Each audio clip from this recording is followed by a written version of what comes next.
Saya bukan Sokrates, saya sok kritis, mengkritik. Jadi terlihat bahwa kita masih bertumbuh dan pertumbuhan itu makin kecil. Karena makin sedikit orang yang mereferensikan pikirannya pada pikiran-pikiran dunia. Seperti teman dosen tadi. Louis Althusser, seorang psikiater yang mulai di awal Orde Baru, di akhir Orde Baru kita pakai untuk membongkar apa yang disebut sebagai asas tunggal Pancasila. Louis Althusser, ini juga buat teman-teman yang belajar humaniora itu. Louis Althusser punya dua tesis. Tesis yang pertama bahwa negara mengendalikan politik melalui official ideology itu. Ideologi resmi, misalnya fasisme, misalnya komunisme. Kalau Anda di Vietnam, Anda akan dikendalikan oleh ideologi tunggal yang namanya komunisme. Korea Utara juga begitu. Fasisme udah nggak ada karena itu satu-satunya percobaan di Amerika Latin. Evita Peron, Juan Peron, lalu di Mussolini di Italia, lalu Jerman fasisme.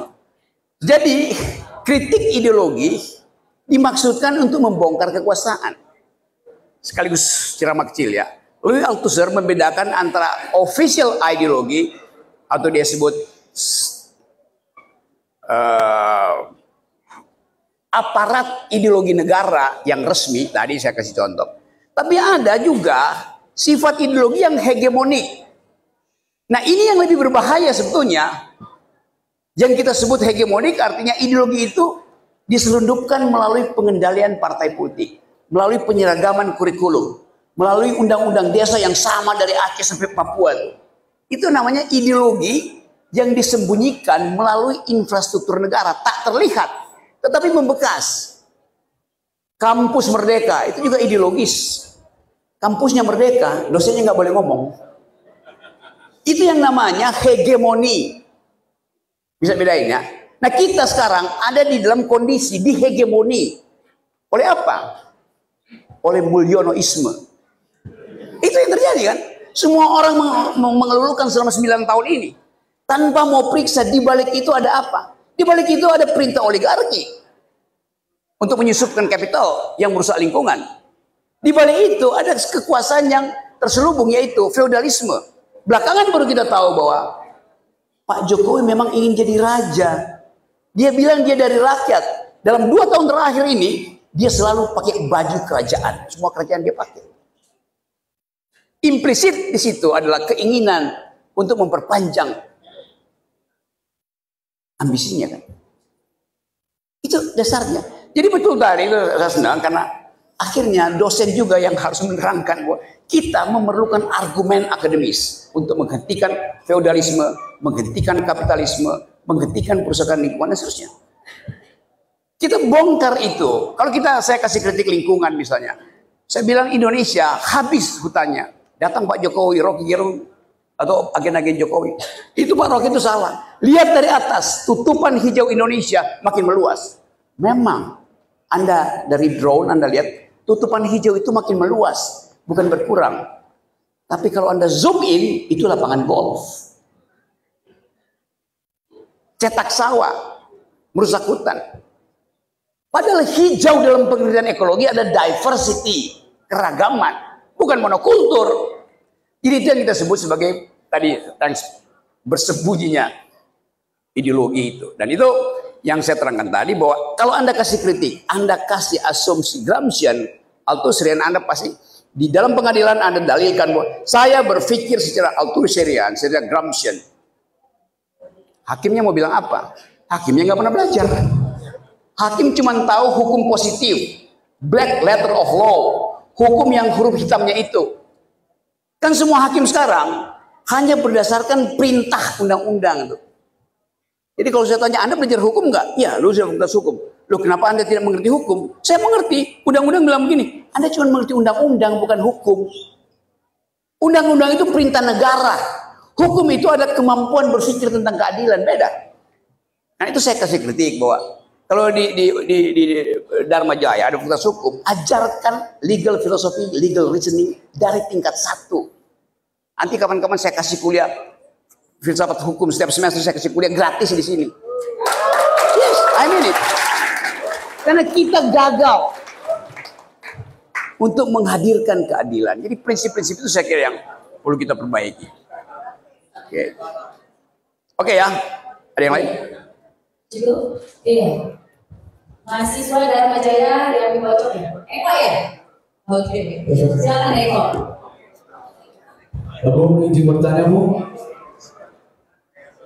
apakah pandangan Anda tentang peran Badan Eksekutif Mahasiswa dalam merawat demokrasi di tingkat lokal, dan apakah BEM di Lampung sebaiknya lebih fokasi dalam mengkritik kebijakan pemerintah lokal atau lebih berfokus pada advokasi masyarakat? Terima kasih. Ya, tugas dari BEM itu persis sebagai tugas orang devil's advocate, advocatus diaboli, advokat yang disewa untuk jadi iblis, karena semua orang mengklaim malaikat, pemerintah mengklaim malaikat, DPR mengklaim malaikat, mesti ada advocatus diaboli. Diaboli artinya iblis, advocatus artinya menyuarakan. Artinya mesti ada counter argumen. Nah, BEM itu dilatih untuk melakukan counter argumen. Membaca APBD misalnya tuh.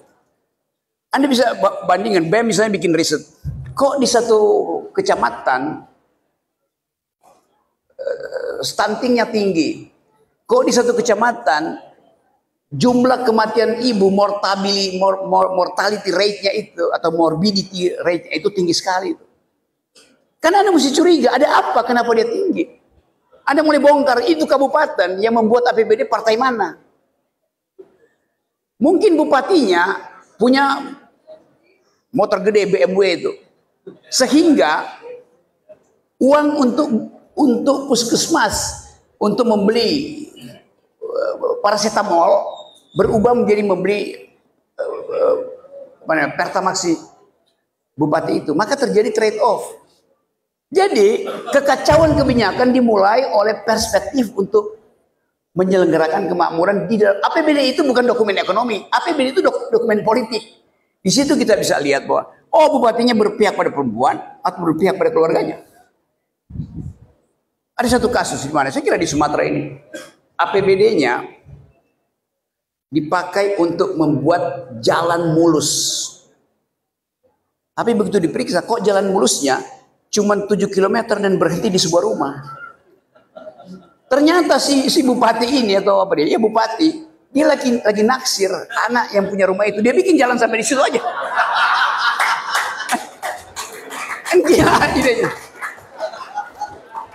Dalam soal stunting, saya baca laporannya tuh.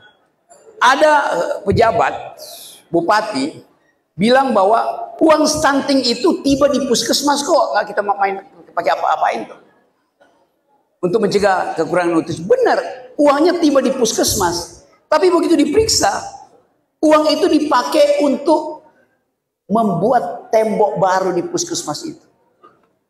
Bukan untuk ibu-ibu yang nutrisinya, memang uangnya keluar, tapi bikin tembok pagar supaya mewah kelihatan dari luar. Kan ngaco. Jadi BEM bisa beroperasi dari tingkat lokal sampai tingkat nasional, mempersoalkan APBN-nya Pak Prabowo. BEM dari Fakultas Ekonomi Lampung bisa bertanya, Pak Prabowo 8% pertumbuhan itu akan menghasilkan apa?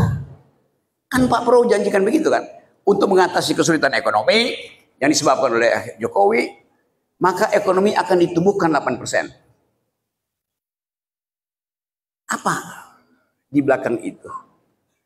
8% artinya ada sektor yang akan dipecut, ada sektor yang akan tertinggal. Kan tidak mungkin UMKM tumbuh 8%. Yang akan tumbuh 8% pasti sektor-sektor yang ekstraktif industri misalnya. Sekarang kalau sektor itu yang dipecut, impact-nya pada lingkungan apa?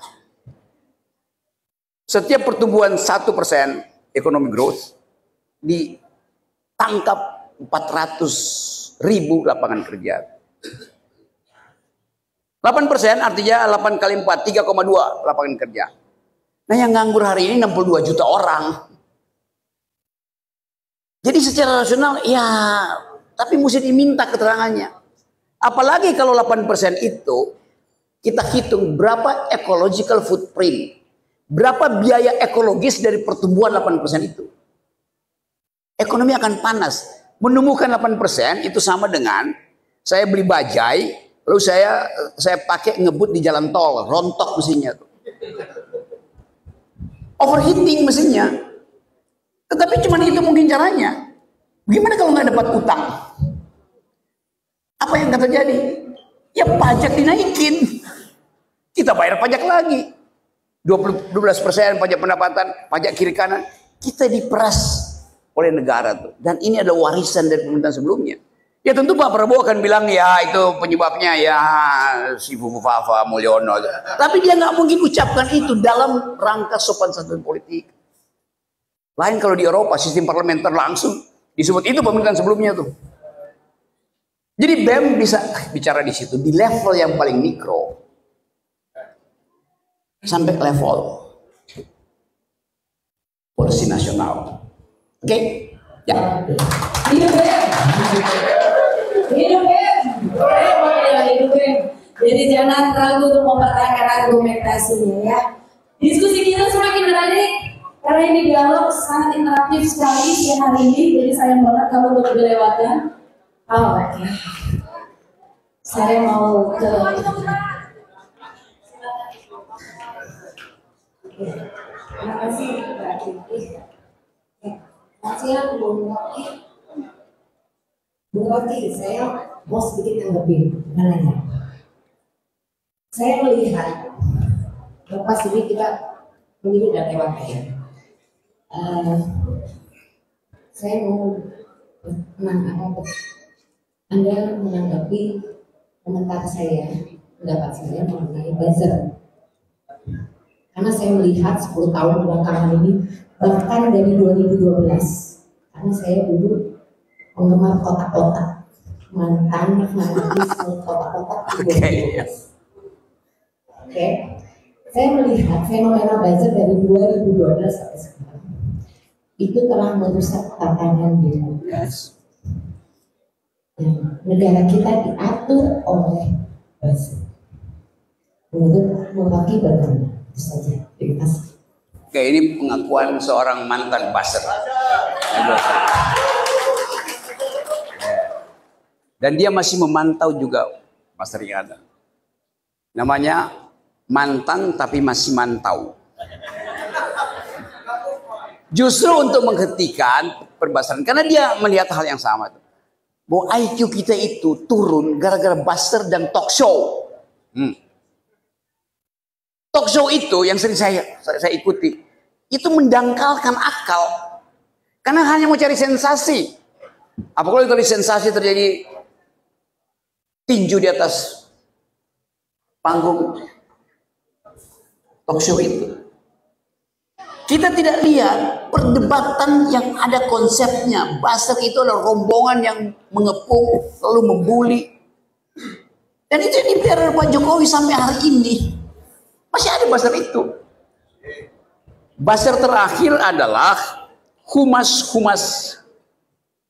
pemerintah dari kementerian sampai kecamatan yang diperintahkan oleh Jokowi untuk mengeluarkan semua sisa uang humas untuk memuji-muji dia. Dan itu yang dilaporkan oleh bocor alus dalam Tempo minggu ini. Itu semua jadi buzzer supaya tetap dianggap bahwa Jokowi berhasil membangun Indonesia tuh. Tapi buzzer itu cuma berhenti di situ. Begitu didebat, kabur buzzernya tuh. Jadi dia mendangkalkan, buzzer menghindari perdebatan, mengandalkan lembaga survei. Kondisinya begitu. Jadi betul tadi Mbak, kita ingin politik itu dihidupkan oleh pertengkaran pikiran, bukan perbuzzeran, bukan lembaga survei. Karena itu saya ajukan dalil baru bahwa seorang calon pemimpin dia pertama-tama harus lolos tapisan etikabilitas. Etikability. Pernah nggak dia berbohong? Pernah nggak dia mengkhianati emak-emak? Itu ukuran pertama. Kalau dia lolos etikabilitas, dia lolos filter kedua, yaitu intelektualitas. Kapan kita filter dia? Taruh pemimpinnya di kampus Dharma Jaya sini. Uji pikirannya, gagasannya. Tapi nggak ada pemimpin yang berani berdebat dengan kampus kan? Karena mengandalkan blok. Jadi kalau dia tidak lulus etikabilitas dan tidak lulus intelektualitas, maka dia akan sogok lembaga survei supaya dia lulus elektabilitas. Itu konyol. Elektabilitas baru boleh dihitung kalau dia udah lulus etika dan dia lulus intelek. Begitu cara kita napis pemimpin. Sekarang semua pemimpin langsung tiba-tiba elektabilitasnya sekian. Oh iya, kan ada beli. Ada seorang anggota DPR bilang, Bung, saya sekarang wakil rakyat. Oh bagus, karena elektabilitas saya tinggi. Saya tanya, Anda keluar berapa? Ya antara 13 sampai 15 miliar. Oh jadi Anda sekarang wakil rakyat dengan mengeluarkan uang 15 miliar rupiah. Ya, Anda bukan wakil rakyat, Anda mewakili amplopmu sendiri. Dia wakil dari amplopnya sendiri. Tapi dia bangga. Dia tidak mewakili rakyat, dia mewakili amplopnya sendiri. Dia bagi amplop. Jadi bagian ini yang saya ingin terangkan bahwa kita mengalami dua krisis sekaligus. Krisis etikabilitas dan krisis intelektualitas. Etikabilitas diuji di dalam forum-forum kiai uji. Anda pernah nipu nggak itu? Intelektualitas diuji di forum kampus. Tapi banyak pemimpin tidak mau pakai panggung akademis. Karena dia takut ketahuan dungunya. Dia pakai panggung dangdut. Bagaimana mungkin menguji pikiran di panggung dangdut? Jadi infrastruktur politik itu betul-betul kacau. Jadi kita mau perbaiki itu. Karena itu saya beredar terus di sebuah kampus berupaya untuk yang memberi semangat bahwa kampus harus kembali di dalam wilayah politik. Karena hanya di kampus kita bisa tapis kualitas intelek seseorang.